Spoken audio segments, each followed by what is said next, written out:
Esse é o Mundo em Revolução e nós vamos falar agora sobre a situação na Ucrânia, hoje dia 4 de outubro de 2024, 9 horas da manhã aqui no Rio de Janeiro, 3 horas da tarde lá em Kiev, no momento que eu gravo esse vídeo. E tivemos mais um pequeno ataque, dessa vez um pequeno mesmo ataque russo com drones Shahed 136 contra a Ucrânia. Os drones foram todos derrubados. Os ucranianos, por sua vez, fizeram ataques aqui em Kursk, na refinaria, na usina nuclear aqui de Kurchatov, e também aqui em Voronezh, numa base de combustíveis aqui em Voronezh, bem como em outros lugares, tá? Também aqui ó, em Perm e em Moscou, também teve ataques ucranianos também essa noite, tá? Perm é bem longe, tá? Provavelmente foi um ato de sabotagem isso daqui, mas os ucranianos disseram que foram eles mesmos que fizeram o ataque, né? Na linha de frente temos mais um dia em que não há nenhuma mudança significativa. Hoje os russos decretaram que tomaram Vuhledar, mas a gente já falou sobre isso, já tomaram alguns dias atrás de fato, né? Era esperada a queda de Vuhledar, mas não teve nenhuma mudança aqui na linha de frente de forma geral, né? O Boris Johnson, que é o ex-primeiro-ministro lá da Inglaterra, deu uma entrevista em que ele disse que não acredita que o Trump, caso ganhe as eleições americanas, vá abandonar a Ucrânia, né? Isso é um alívio grande porque o Boris Johnson, vocês sabem, ele é muito favorável à Ucrânia e também é favorável ao Trump. Ou seja, ele tem uma opinião parecida com a minha, que embora o Trump use esse palavreado de campanha para fazer um antagonismo ao Biden com relação à Ucrânia, na prática, ele sabe que a única alternativa que ele tem é ficar do lado da Ucrânia, não há outra alternativa para os Estados Unidos nessa guerra, né? Bom, vamos falar sobre esses e outros assuntos em detalhes. Essas notícias foram sugeridas por J. Galucci, colaborador excluído e várias outras pessoas. Obrigado aí ao pessoal que sugeriu notícias lá no nosso site, no wrevolving.com, e obrigado a você que está assistindo o nosso vídeo. Se você gosta do nosso conteúdo, por favor, deixe o seu like e se inscreva aqui no canal, né? Pois bem, de ontem para hoje, os russos lançaram 17 drones Shahed, 9 deles foram derrubados por sistemas de guerra, pela defesa antiaérea ucraniana, outros 7 por sistemas de guerra eletrônica, então no total foram 16, um deles atingiu o alvo, mas não teve nada de danoso aqui, né? Agora, houve vários ataques ucranianos contra bases de combustível, essa daqui em Voronezh, nessa região aqui, ó, Voronezh, esse oblast aqui, esse estado russo aqui, e o depósito que foi atingido fica nessa região. Aqui dá para ver algumas imagens do incêndio, né? Muita fumaça aqui, uma coisa bastante grande aqui foi atingida, óleo, são tanques de combustível aqui nessa região, né? Os russos tentando apagar o incêndio aqui, mas muito provavelmente, isso daqui eu acho que é o barulho. Летит. Вот он, прямо надо мной пролетает, урод. Прям в нефтебазу летит. Вот это вот дела. Вот так вот, ребят. Esse foi o momento que o drone ucraniano atingiu o depósito ali em Voronezh. Tem outras imagens aqui, mas é basicamente a mesma coisa. É o depósito de óleo de Aninsky, lá na região de Voronezh, né? Segundo dizem os russos aqui, na verdade só pegou fogo num tanque vazio aqui. Essa aqui é a mensagem dos russos, tem a tradução dela mais aqui embaixo.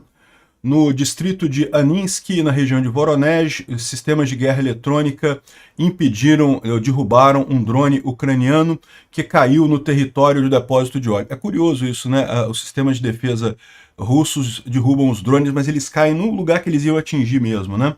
Um tanque vazio pegou fogo de acordo com informações preliminares. Não há feridos e as equipes de incêndio estão trabalhando no local, né?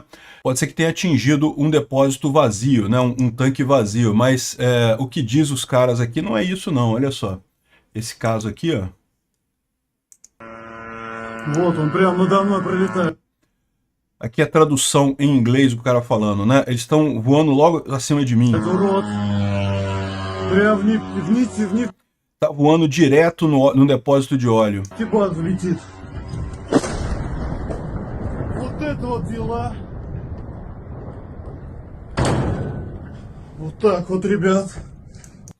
é o que está acontecendo, eles estão bombardeando o depósito de óleo, né? Então, você já atingiu sim o depósito de óleo no final das contas, os russos estão tentando minimizar a coisa, mas aconteceu e foi atingido o depósito de óleo ali em Voronezh, né? Bom, também teve um ataque ucraniano em Kurchatov. Kurchatov, aqui em Kursk, perto da área que os ucranianos estão ocupando aqui na região de Kursk, é onde fica a usina nuclear de Kursk.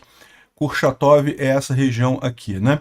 E aparentemente os russos estavam usando alguns prédios civis para armazenar munição, e isso foi atingido pelos ucranianos aqui. Essa é a imagem que a gente tem do momento em que foi atingido o depósito ali, né? Пламенем. Ебать! Ебать! Да ну нахуй! Сука! Suca é palavrão, né? O resto eu não sei o que disse, mas deu para ver o pessoal preocupado aqui com a explosão, né? Aqui outras pessoas falando que havia explosões secundárias naquilo ali, ou seja, certamente era um depósito de munição que os russos estavam usando ali na cidade de Kurchatov, perto da usina nuclear. Os ucranianos atingiram exatamente para enfraquecer a logística russa ali na região de Kursk, né? Aqui, Kurchatov, o pessoal falando sobre isso aqui.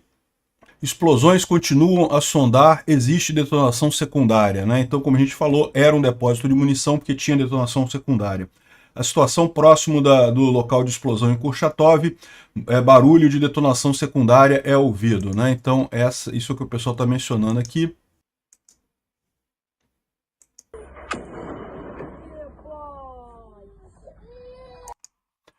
O pessoal falando ali, vendo as explosões, né? Aqui, outro comentário nos bloggers russos.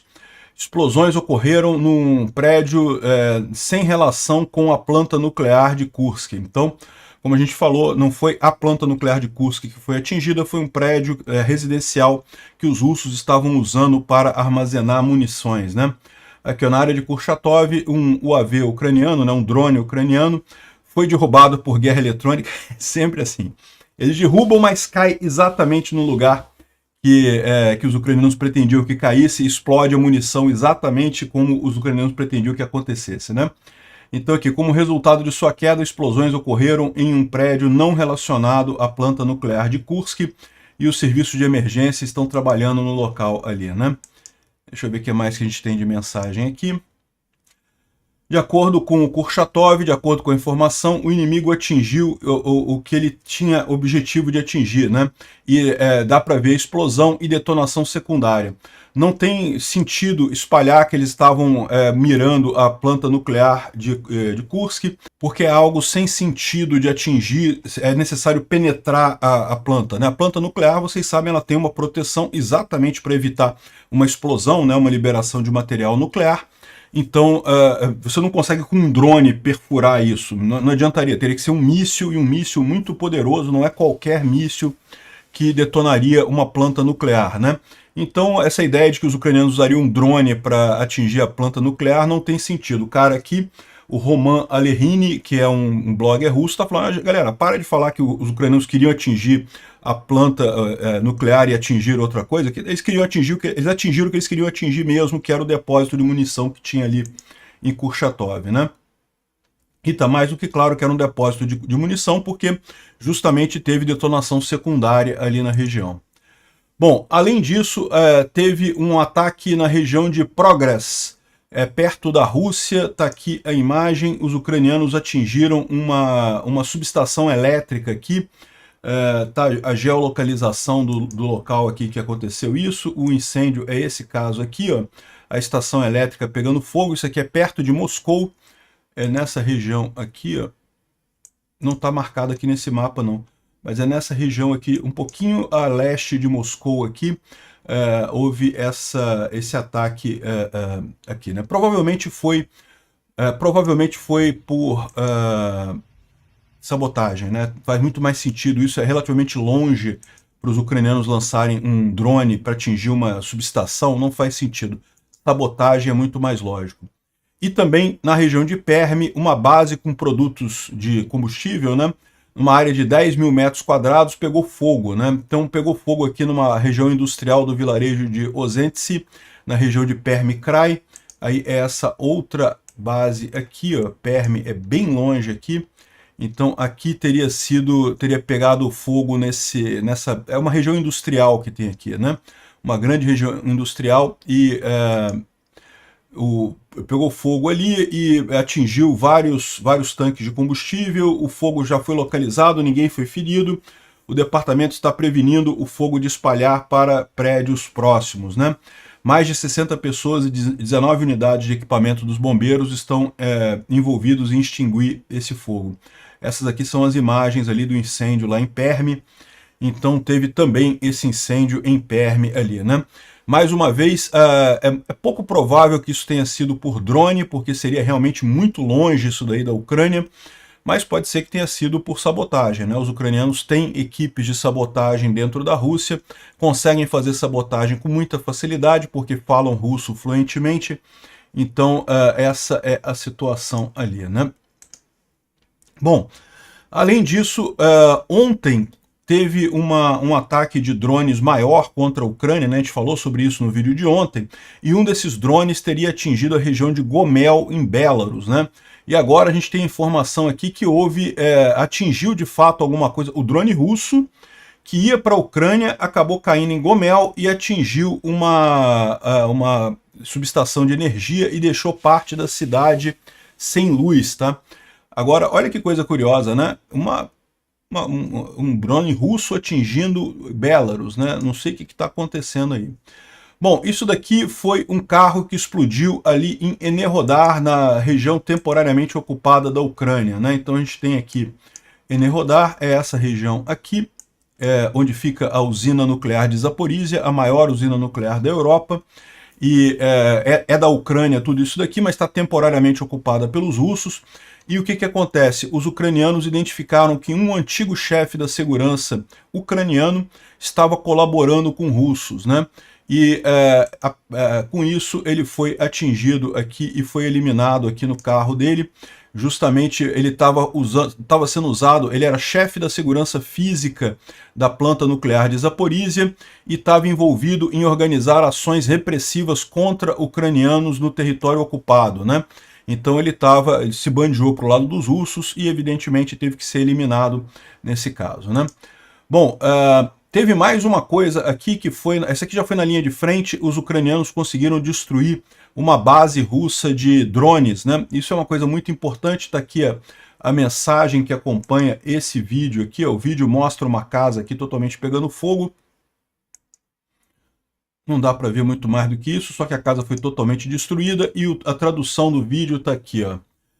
O segundo vídeo que você vê o resultado do ataque de drones inimigos, né, no caso drones ucranianos.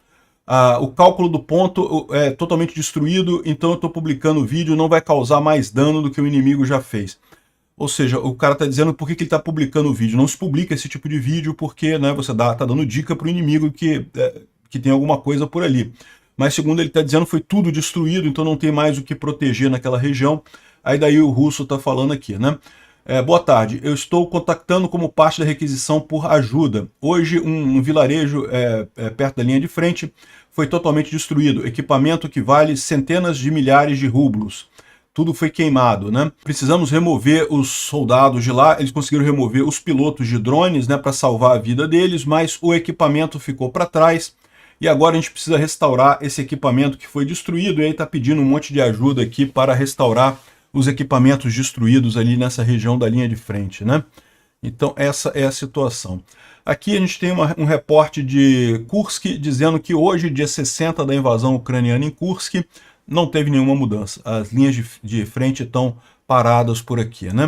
E de via geral é o que a gente vê em todo lugar, né? Aqui também em Pichane, perto de Kupiansk, nenhuma mudança significativa. Aqui também em Toretsk, mais uma vez, nenhuma mudança. Aqui na região de Pokrovsk está logo aqui em cima desse mapa, também nenhuma mudança aqui. E aqui na direção de Kurahov houve uma tentativa de avanço russo, a maior parte das tropas russas foi destruída aqui, mas os russos conseguiram avançar um pouquinho aqui, mas também nada significativo, né? E a gente tem aqui, um pouco mais abaixo aqui, né, depois de Vuhledar, aqui entre Vuhledar e Konstantinivka, teve mais um pequeno avanço russo aqui, mas também nada significativo. Ou seja, mais um dia em que na linha de frente não teve nada que mudasse de forma importante, né? O Instituto para Estudo da Guerra ressalta que a ofensiva russa ali no leste da Ucrânia, que começou, né, no final de 2023, né, no segundo semestre de 2023, continua a produzir pequenos ganhos táticos, né? Ganhos táticos são ganhos pequenos, né?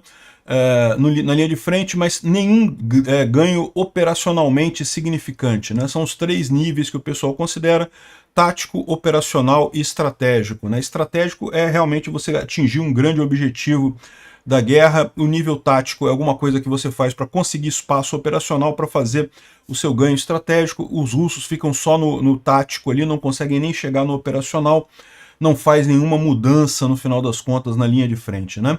E justamente por isso que a Ucrânia não tem se preocupado com esse tipo de avanço por ali. Bom, saiu a informação de que os ucranianos estão colocando na linha de frente uma série de novos obuses produzidos na Ucrânia, né?